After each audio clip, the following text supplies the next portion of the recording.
All right, so July 20th, 1969. Big day. Yeah, huge day. Humanity takes its first steps on the moon. And, in the years after that, 11 more American astronauts. Followed in those footsteps. Exactly. So 12 people in total have walked on the moon, but Here's the question. yeah, what if? What if that's not the whole story? What if that's not the whole picture? Because for decades, there's been this simmering debate. This question that never seems to go away. Did we really go to the moon? And it's a question that I think really gets to the heart Of like, our relationship with history, with technology, with belief. with truth. Yeah, and you know what's fascinating is that this whole thing kind of kicked off just 7 years after that first moon landing. Really? Yeah, 1976, a book comes out called We Never Went to the Moon. Oh, wow. So, And that book really, it laid the groundwork for so many of the claims that we still hear today yeah. about the moon landing being a hoax. And it's interesting, too, right? Because our sources point out that it's mostly Americans. On both sides of the argument, Yeah. Both believing and questioning. it's this very American debate somehow. Okay, so let's unpack some of those initial arguments that book brought up. Yeah, let's dig in. Like, what were some of the key things that they were pointing to? Well, they raised some pretty specific issues. You know, they said that the technology in the 1960s just wasn't there yet to pull off something as complex as a moon landing. I can see that being an argument for sure. Yeah, and then there was the whole thing about the photos, the lunar photos not showing any stars. Right. Yeah, I've heard that one. Then there were these visual anomalies that people pointed out in the pictures, you know, things that just didn't seem to add up. Like, what kind of anomalies? Well, things like shadows that seemed to be going in the wrong direction, or objects that looked like they were being lit from multiple light sources, you know, fueling suspicions about studio lighting. Uh-huh. And then there's the whole issue of the lunar module's descent. The argument was that it should have created this massive dust cloud when it landed, and yet the landing site in the pictures seems pretty pristine. Yeah, that's always kind of bugged me, too. Like, wouldn't there be a huge crater or at least a lot more dust disturbance? Yeah, it's a fair point. And then there's the whole question of broadcasting live TV from the moon, Yeah. you know, back in 1969. Yeah, with the technology they had back then, it's like, how could they even beam those images back to Earth in real time? Exactly. It seemed almost impossible. And then you've got the extreme temperatures on the moon, you know, these wild swings from scorching hot to freezing cold. Yeah, like, wouldn't those temperature extremes have messed up the cameras and the film? That's another one of the core arguments. And, Yeah. you know, these are big claims. These are fundamental challenges to the whole narrative of the moon landings. So where do we even begin to sort through all of this? Right, because on the one hand, you have all these doubts and these questions that have been raised. Yeah.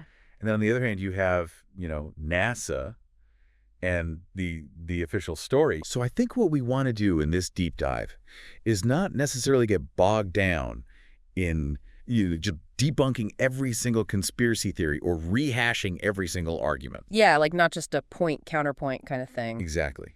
I think what's more interesting is to step back and look at the bigger picture. Okay, I like that. So let's start with the technology, Okay. because the claim that, you know, the 1960s just wasn't technologically advanced enough to go to the moon, I think that's a good place to start. It seems like a reasonable place to begin. Yeah, and our source material actually points out that both the U.S. and the Soviet Union, they did have the basic technology needed to reach the moon. Really, even back then? Yeah, and think about it, the Apollo spacecraft, they actually used a digital computer. Wow, I did not realize that they had digital computers back in the 60s. They did, although Although I'm guessing those computers were not. not quite like what we have today. Yeah, like what kind of specs are we talking about here? Okay, so brace yourself, because this is pretty wild. The Apollo computer had just 2 kilobytes of RAM 2 kilobytes? That's like, and 36 kilobytes of ROM. I mean, my smartwatch has more memory than that. Right, it's almost laughable compared to the devices we carry around today. But I guess the question is, was it enough to get them to the moon? That's the key question, and our source actually uses a really interesting analogy here. Okay, I'm intrigued. They talk about early home computers, like the Commodore 64. I remember those. You know, those machines had incredibly limited memory, even by the standards of the 80s. Right. But developers were able to create these amazing games and demos with very little data. Yeah, some of those games were pretty impressive for the time. Exactly. And so the point is that even with seemingly limited computing power, you can achieve extraordinary things if you're focused on very specific tasks. So the Apollo computer, it didn't need to do everything that our modern computers do. Right. It just needed to do a few very specific things really well. And navigate to the moon and back. Exactly. And it's important to remember that the astronauts weren't solely reliant on that onboard computer. Right, they had mission control back on Earth. Exactly. They had a whole team of engineers and mathematicians supporting them. Oh, okay, so they had backup. Yeah. And we actually saw a real-world example of this during the Apollo 11 landing. Oh, yeah, what happened there? Well, during the descent, the computer actually triggered several alarms. Oh, that doesn't sound good. Yeah, there were some malfunctions, but despite those issues, the mission still succeeded. Wow, so even with computer problems, they were able to land safely. Yes, and I think that really speaks to the redundancy built into the system and the incredible skill of both the astronauts and the ground control team. Right, they were able to problem solve on the fly. Exactly. And it's interesting to contrast the American approach with what the Soviets were doing at the time. Oh, yeah, because they were also in the space race, weren't they? Very much so. And their computer technology wasn't as advanced as the U.S. So what did they use? Well, believe it or not, they relied heavily on calculators for their early space missions. Calculators, like the ones you use in school. Pretty much. Yeah, it's mind-boggling to think about it now, but it's true. But they were still able to achieve some pretty remarkable things in space.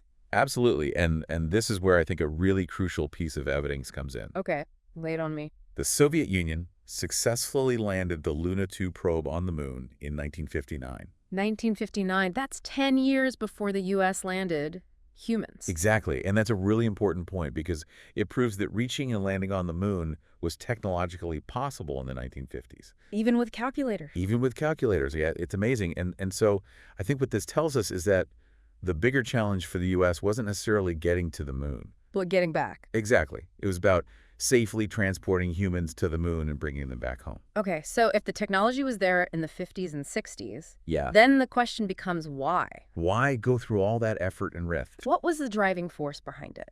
Well, our source material points to a pretty clear motivation, the Cold War. Ah. And the space race between the U.S. and the Soviet Union. Right, because this was the height of the Cold War, wasn't it? Absolutely. Yeah. This was a time of intense ideological and technological competition between these two superpowers. So it was about more than just getting to the moon. Much more. It was about national pride. It was about proving your technological superiority on the world stage. It was a huge propaganda victory for whoever got there first. Exactly. And we have to remember that the Soviets were racking up a lot of early wins in the space race. Right. They had Sputnik, the first satellite. Yeah. Yuri Gagarin, the first human in space. Yep. And Valentina Tereshkova, the first woman in space. That's right. They were hitting all these milestones first. So for the U.S., it was like, we need to catch up and we need to surpass them. Exactly. And when the Soviets landed Luna 2 on the moon in 59? Yeah, you can imagine the pressure that put on the U.S. Oh, absolutely. I mean, it must have been like, okay, they've got an object on the moon. Now we can't let them get a person there first. So it was like a national imperative to win this race to the moon. Yeah, it really was. And this intense rivalry, it fueled a willingness to invest massive resources and take huge risks. Because failure was not an option. Pretty much, yeah. I mean, imagine the humiliation if the U.S. had tried and failed to land on the moon. Especially after the Soviets had already gotten there with a probe. Right. It would have been a huge blow to American prestige. And so I think that helps to explain why they were willing to pour so much money and effort into the Apollo program. But this whole idea of intense pressure and the need to win, Yeah. this is often cited by those who believe in the hoax theory. Oh, absolutely. It's one of their key arguments. Like the stakes were so high that faking the landing became a more appealing option than risking a very public failure. Yeah, that the classic conspiracy theory angle, the idea that maybe they couldn't pull it off, so they just staged the whole thing. And there's even those who believe that maybe someone like Stanley Kubrick, The famous filmmaker. right, was involved in creating these fake moon landing footage. It's a persistent theory. And, there are some who point to certain visual elements in the footage that they say resemble Kubrick's filmmaking style. So how do we evaluate all of this? How do we sift through these competing narratives? Because on the one hand, you have these hoax theories and these suspicions. Yeah. And then on the other hand, you have NASA and the official account of the landings. Right. And I think one of the most important things to do is to look for evidence outside of NASA. Independent verification. Exactly. Because if we want to be truly objective, we need to see if there's any corroborating evidence from sources that have no reason to be biased towards the U.S. Okay, so where do we look for that kind of evidence? Well, let's start with Japan. Oh, Japan. Okay. Their space agency, JAXA, they launched a lunar orbiter called Selene back in 2008. Okay. And for almost 2 years, Selene meticulously mapped the surface of the moon. In 3D. In 3D, it created incredibly detailed images. And here's where it gets really interesting. And we'll see. One of the images that Selene captured shows the exact spot where the Apollo 15 astronauts landed in 1971. Okay. And in that image, you can clearly see a small crater. A crater. Yeah, and that crater was created by the landing module's descent engine. Oh, wow. So it's like physical evidence of the landing. It is. And here's the key point. That crater is in the exact location where NASA's photographs from 1971 said it should be. So Japan essentially confirmed a detail from the Apollo 15 mission almost 40 years later. Exactly. And I think that's really significant because Japan, they're a major technological power. They have their own space program. They have no reason to lie for the U.S. Exactly. And given their history with the U.S., World War II and all of that, you might even expect them to be more skeptical. Right. But their data matches up with NASA's data. So that's pretty strong evidence in favor of the landings actually happening. I think so. And Japan wasn't alone. Really? Other countries have also looked at the moon? Oh, yeah. India's Chandrayaan-1 mission also observed the same areas. And they produced their own maps, although they were lower resolution than Japan's.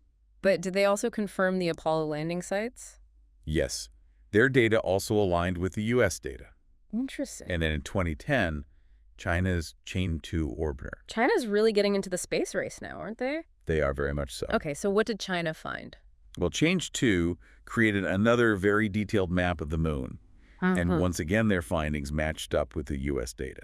So we have Japan, India, and China all independently corroborating NASA's information about the Apollo landing sites.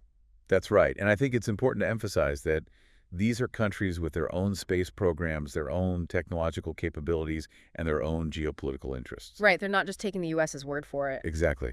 They're looking at the evidence for themselves. And you have to think if there were any inconsistencies. Especially with a country like China. Right. They would have been all over it. Oh, they would have shouted it from the rooftops. It would have been a huge propaganda victory for them to expose a fake moon landing by the U.S. Absolutely. But they didn't. So their silence speaks volumes. It really does. And the independent verification doesn't stop there. There's more. Yeah. We also have to consider the observations made by amateur astronomers. Oh, yeah. I've heard about this. Like, people with telescopes in their backyards were able to track the Apollo missions. That's right. And this actually started even before the first landing. Really? Yeah, during the Apollo 8 mission in 1968, which orbited the moon but didn't land. Right.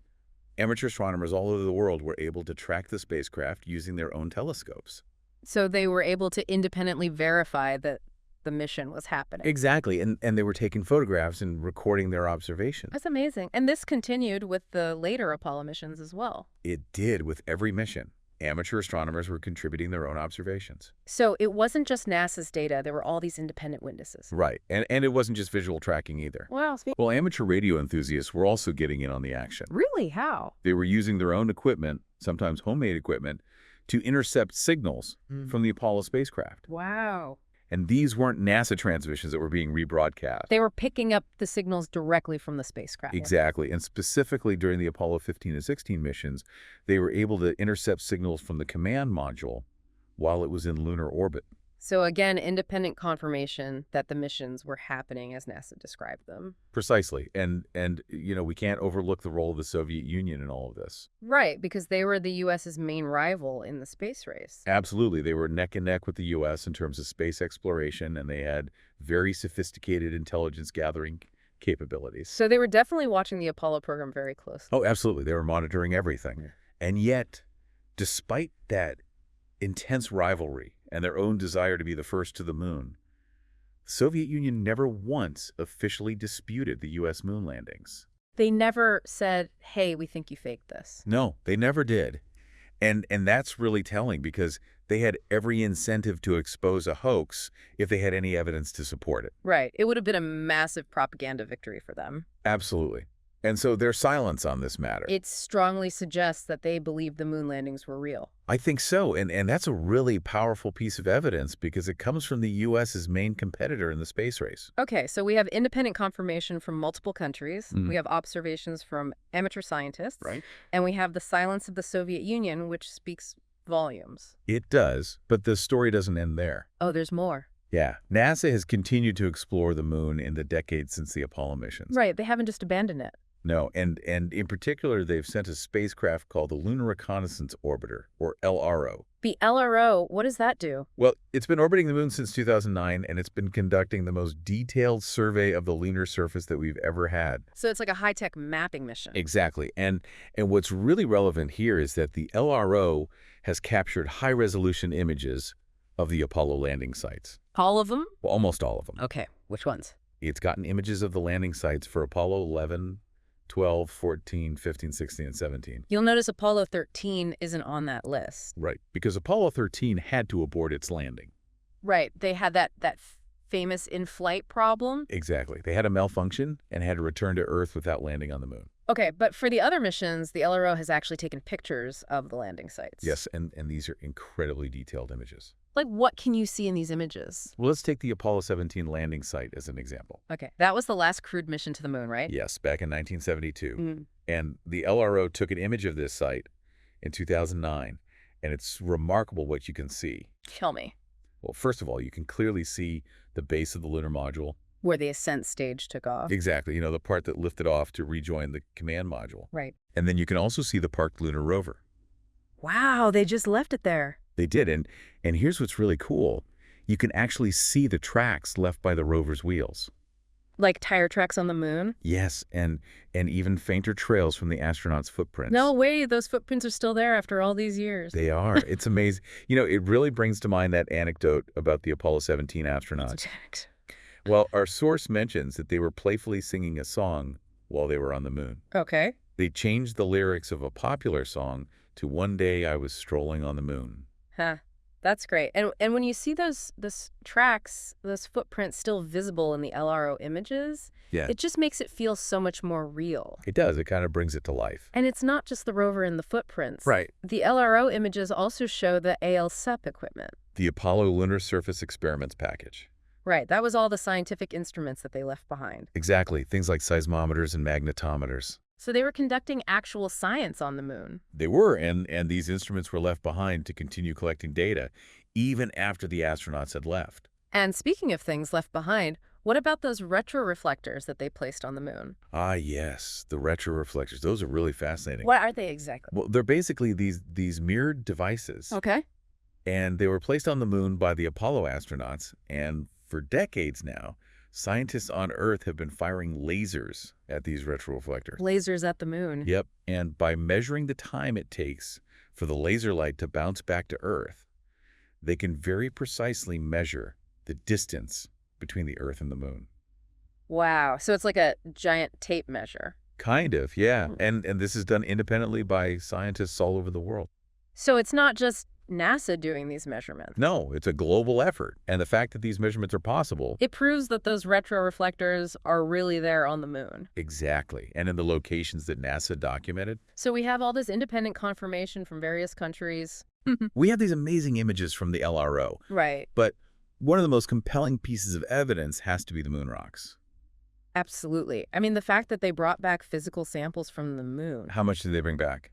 Well, over the 6 crewed Apollo missions, they collected a total of 380 kilograms of lunar material. 380 kilograms. That's like Almost half a ton. of moon rocks. Yeah, it's incredible. And those rocks have been studied by scientists all over the world for over 50 years. And what have they found? Well, the overwhelming consensus is that these samples are definitely from the moon. Like, no question about it. Pretty much, yeah. They have unique compositions, isotopic signatures, minerals that you just don't find on Earth. Our source mentions a specific example, a rock from Apollo 15. That's 4.46 billion years old. Yeah, that's older than any rock ever found on Earth. So that's pretty strong evidence that it came from somewhere else. It is, and sometimes people ask, couldn't those samples have been brought back robotically? Right, like why risk sending humans? Well, our source addresses that by comparing the Apollo haul to what the Soviets were able to do with their robotic missions. Okay. The Luna missions, they brought back a total of 326 grams of lunar material. 326 grams, that's like a handful. Exactly. It's a tiny amount compared to the 380 kilograms that Apollo brought back. Right, and even NASA's Mars rovers. Yeah. They've only collected around 500 grams of Martian soil and rock. That's right. And so to robotically return 380 kilograms of lunar material, It would have been a logistical nightmare. it would have taken something like 2,000 missions. 2,000? That's crazy. Yeah, it just wasn't feasible with the technology at the time. Okay, so we've talked about the technology. We've Mhm. talked about the motivations for the landings. Right. And we've looked at a lot of independent evidence. Yeah. But there's one more thing that I want to address. Okay, what's that? The Van Allen radiation belts. Ah, yes, that's a big one. Because one of the persistent claims from the hoax theorists Yeah. is that the astronauts would have been fried by radiation passing through these belts. It's a scary thought for sure. And the Van Allen belts are real. They are. Absolutely. They're regions of very energetic charged particles that are trapped by Earth's magnetic field. Okay. And they are formed by the solar wind interacting with our planet's magnetosphere. So it's like this zone of intense radiation surrounding Earth. Yes. And typically there are two main belts, an inner belt and an outer belt. Okay. And sometimes after a big solar flare, a third temporary belt can form. Oh, wow. So it's not a static thing. No, it can fluctuate. So how dangerous are these belts? Well, they do contain significant levels of radiation. But here's the thing. What? They're thickest around the equator, Huh. but they thin out as you get closer to the poles. Okay, so there are areas where the radiation is less intense. Exactly. And guess what? The Apollo missions. They were carefully planned to pass through the thinner regions of the belts near the poles. So they weren't going through the most dangerous parts. No, and they also timed the missions to avoid major solar flares. Okay, so they were taking precautions. They were, and the spacecraft themselves provided some level of shielding to protect the astronauts. So it wasn't like they were just flying through these belts Yeah. unprotected. Not at all. And also, the amount of time they spent passing through the belts was relatively short. Like how long? About 3.5 hours on the way to the moon and 2.5 hours on the return trip. Okay, so not days or weeks. No, just a few hours each way. So what was the actual radiation exposure for the Apollo astronauts? Well, the average was about 0.80 rem. 0.80 rem, is that a lot? Well, put that into perspective. The current annual permissible dose for workers in nuclear power plants is 5 rem. 5 rem. So the astronauts were exposed to far less than that. Much less. And even on Apollo 14, which had a slightly higher exposure, the total was 1.1 fren rem. Still less than the limit for nuclear workers. Right, and that's roughly equivalent to about 3 years of natural background radiation here on Earth. So it's not insignificant, but it's not lethal either. Right, and it's really telling that James Van Allen himself... The guy who discovered the Van Allen belt? Exactly. He publicly dismissed the idea that they posed an insurmountable obstacle to the Apollo missions. So the expert himself said it was possible. He did, and I think that really highlights the importance of looking at the actual scientific data. Rather than just believing whatever you read on the internet. Yeah, exactly. Okay, so we've covered a lot of ground here, We have. but there's one more question that often comes up. What's that? If we were able to successfully land humans on the moon in the 60s and 70s, Yeah. why did we stop? Why haven't we been back in all these years? It's a good question, and our source offers a really interesting perspective on this. Okay, tell me. Well, they suggest that the reason we went to the moon in the first place was primarily about competition. The Cold War. Exactly. But the world has changed a lot since then. It has. And now we're seeing a new kind of space race emerging. With who? Well, China's become a major player in space exploration. Oh, yeah. They've been doing a lot of stuff lately. They have. They actually started their lunar program called Change back in 2007. Change. And they've achieved some pretty remarkable things already. Like what? Well, in 2019, they successfully landed a spacecraft on the far side of the moon. Wow. That's a big deal. It is. And their stated goal is to achieve a crewed landing on the lunar South Pole by 2029. So they're aiming for a crewed moon landing. Yes, and that has definitely gotten the attention of the U.S. So it's like the space race is back on. In a way. Yeah. Yeah, and the U.S. has responded with the Artemis program. Artemis, I've heard of that. Their goal is to land humans on the lunar South Pole by 2024. So they're trying to beat China to it? It seems that way, and they also want to establish a permanent presence on the moon. A lunar base. Exactly. It's Yeah. very ambitious, and Yeah. it's not just government agencies that are interested in going back to the moon. Oh, yeah. What about private companies? Well, our source mentions SpaceX. Elon Musk's company? That's right. And Yeah. back when this source material was written, they had a plan to send a group of artists on a lunar flyby.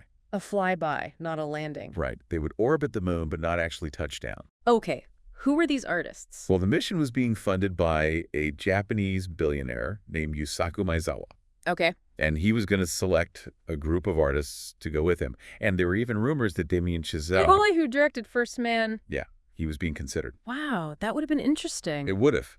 But that mission was supposed to happen as early as 2023. So before NASA's planned return to the moon. Yes, although things change so rapidly in the world of spaceflight. Right. Plans evolve, technologies advance. Exactly. And speaking of evolving and advancing, Yeah. I think it's time to wrap up our deep dive with a little thought experiment. I like thought experiments. Okay, so let's consider two possibilities. Okay. Possibility number one, a massive, decades-long conspiracy. Oh, I love conspiracy. This conspiracy involves the 12 astronauts who walked on the moon, Okay.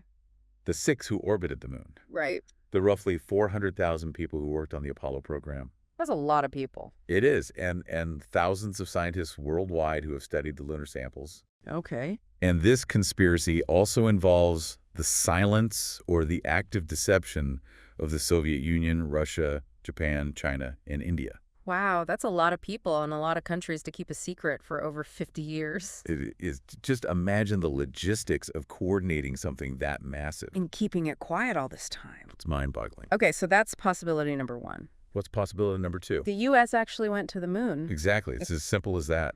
So a massive global conspiracy or one giant leap for mankind? Which one seems more plausible? You know, I think I'm going to have to go with option 2. Me too. It just makes more sense when you consider all the evidence. All the independent verification from multiple sources. The moon rocks the LRO images, the silence of the Soviets. It's a pretty convincing case. It is. And you know, even if you set aside the evidence for a moment, Yeah. just think about the sheer audacity of what they accomplished. Landing humans on the moon in the 1960s. It was a monumental achievement. And it inspired the world. It pushed the boundaries of science and technology. And it showed us what's possible when we set our minds to something. So whether you believe in the conspiracies or not, Yeah. I think we can all agree that the Apollo missions were a defining moment in human history. A giant leap forward. And who knows, maybe one day we'll be taking those leaps again. Maybe even further. To Mars, to the stars. The possibilities are endless. They are. And that's what makes space exploration so exciting. It's the ultimate adventure. And who knows what discoveries await us out there. I can't wait to find out. Me either. Well, that's all the time we have for this deep dive. Thanks for joining us. It's been a pleasure exploring this topic with you. Likewise. And to all of you listening out there, Keep looking up. keep questioning and keep exploring because Oh. that's what it's all about. Absolutely. Until next time, Clear skies. and happy landings.